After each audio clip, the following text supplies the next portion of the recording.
Hello everyone! Esther Rolle, the legendary actress who brought warmth, strength, and unapologetic truth to television through her unforgettable portrayal of Florida Evans on Good Times and Maude, was more than just a TV mom. She was a revolutionary woman who stood her ground in a world that often demanded silence from women who looked like her. Yet, behind that dignified smile and fierce conviction lay a secret, one she carried quietly for decades, a truth so personal, so intertwined with the pain and purpose of her life, that few outside her inner circle ever knew it existed.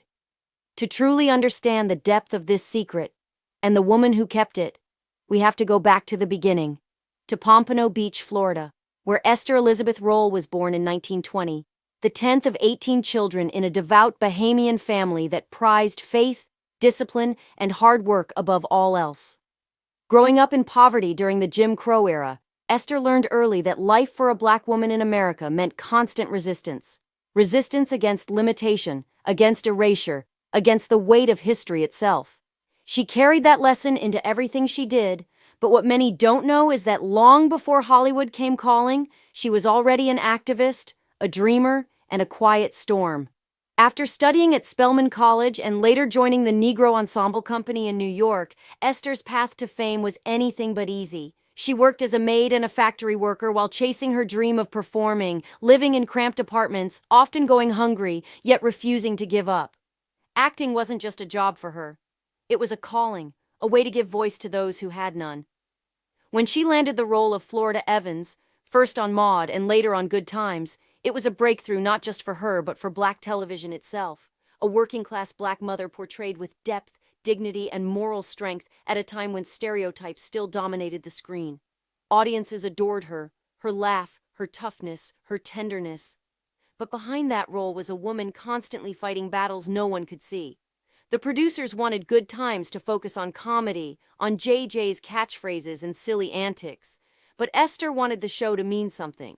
She famously clashed with the writers and even walked away from the show when she felt it had lost its moral compass. What fans didn't realize was that her fight wasn't just creative, it was deeply personal. The secret she carried had everything to do with why she demanded so much from the show. You see, beneath her commanding presence was a private heartbreak that haunted her entire life. Esther Rolle never had children of her own, and though she mothered millions through her roles, she carried the quiet sorrow of infertility, a secret she kept hidden from the public, not out of shame, but because she believed her pain could serve a greater purpose. In interviews, she spoke about the importance of portraying a strong black mother, one who could hold a family together despite the world falling apart around her. But what she didn't say was that those performances were born from longing, a longing to nurture, to guide, to give life beyond the stage. Said that every time she called her TV children baby or child, it came from a place of genuine maternal love. She poured into John Amos, Jimmy Walker, Bernadette Stanis, and Ralph Carter the kind of care she never got to give to her own children. The secret of her childlessness became her strength. It transformed her art, giving her the emotional gravity that made Florida Evans one of the most authentic maternal figures in television history. But that wasn't the only secret she guarded. Another hidden truth about Esther Rolle was her quiet disillusionment with Hollywood's hypocrisy. She was a woman of deep faith and moral conviction, but she often found herself surrounded by people willing to trade integrity for fame. Esther refused to compromise. She turned down roles that demeaned black women, refused scripts that glorified ignorance, and fought for representation long before it was fashionable. Yet that resistance came with a price. She was blacklisted by certain producers, labeled difficult, and often left out of major projects because she refused to play the game. Few people knew how much that isolation hurt her. She'd smile for the cameras, deliver her lines with unmatched sincerity, then go home to silence. No husband, no children, just her thoughts, her faith, and the unwavering belief that she had done the right thing. Her friends said that late at night, she'd often sit by her window with her Bible, praying not for fame, but for the world to see the truth of her people. She saw herself as a vessel, someone chosen to remind America that black mothers, whether poor or proud, deserved respect. That purpose became her salvation, even as loneliness lingered in the shadows. Another part of her secret was her health. In her later years, Esther suffered from diabetes and other complications that she kept hidden from fans because she never wanted pity. Even as her body weakened, her spirit remained unbroken. When she appeared in Rosewood in 1997, it was her final powerful reminder of the strength she embodied, a role that echoed her life's mission, to give voice to the voiceless. Just months after that performance, she passed away at 78, leaving behind a legacy that can never be duplicated. Only after her death did a few close friends reveal what she'd never said publicly: that she had spent years supporting underprivileged students, funding scholarships anonymously, and mentoring young women who reminded her of herself. That was the other side of her secret, that while the world saw her as a TV mother, she had quietly mothered an entire generation behind the scenes, giving time, money, and love without ever asking for recognition.